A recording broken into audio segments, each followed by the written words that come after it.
Mary and Jane have a lot in common. Both are young women in their last year of study at the same law school. Each grew up in a two-parent family in a middle-class neighborhood. Yet in some crucial ways, they could hardly be more different. To Mary, the law is like a martial art, a way to defeat opponents by mastering many complex maneuvers.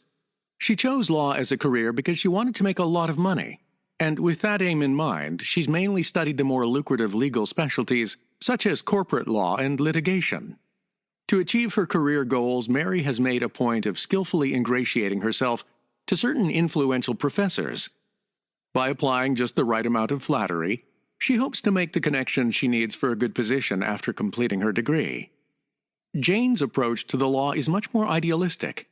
She views the law as a means of achieving justice, and her goals in studying law are to help people and to make a difference.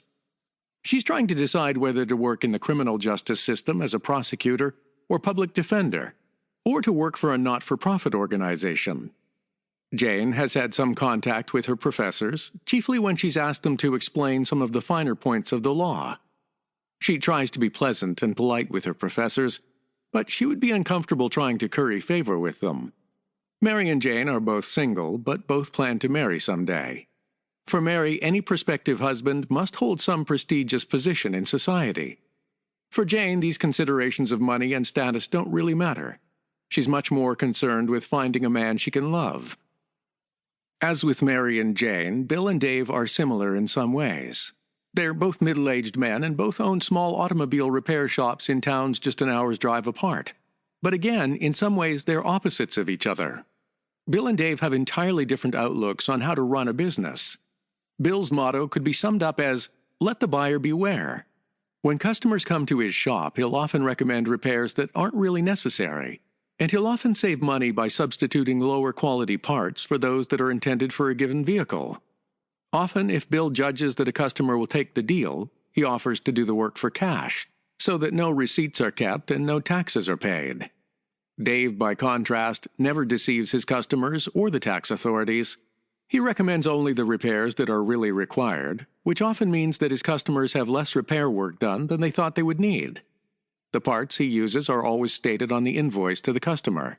Every transaction is recorded for tax purposes. Both Bill and Dave are active in their local communities, but here again their styles are a study in contrasts. Bill was recently elected president of his town's minor sports association, and since assuming office he's been quite impressed with his own importance. He's very generous to himself in claiming expenses associated with his duties, and he likes to have his name on many plaques and newspaper articles. Dave, on the other hand, has done a lot of volunteer work for his local sports association, but he often pays out of his own pocket, and he certainly doesn't look for special recognition. Finally, Bill and Dave differ in their married lives. Over the years, Bill has carried on a series of affairs. From his perspective, a virile and successful man such as himself is entitled to some extramarital excitement. Dave, by contrast, has never cheated on his wife. He finds other women attractive, and he could likely find a willing partner rather easily, but he simply couldn't bring himself to betray his wife's trust. The above vignettes illustrate the opposite extremes of a dimension of personality. Mary and Bill are at one end, Jane and Dave at the other. We call this personality dimension the H factor. The H stands for honesty, humility, and it's one of only 6 basic dimensions of personality. The H factor hadn't been recognized by psychologists until about the year 2000. Back then, most of them believed that people's personalities could be best summarized in terms of exactly 5 dimensions. Those 5 personality dimensions, known collectively as the Big Five, don't fully capture the H factor, and therefore they can only partly capture the differences between Mary and Jane, and between Bill and Dave. Research in the past decade has shown how the H factor matters in many aspects of people's lives. It underlies their approaches toward money, power, and sex. It governs their inclination to commit crimes or obey the law. It orients them towards certain attitudes about society, politics, and religion. It influences their choice of friends and spouse.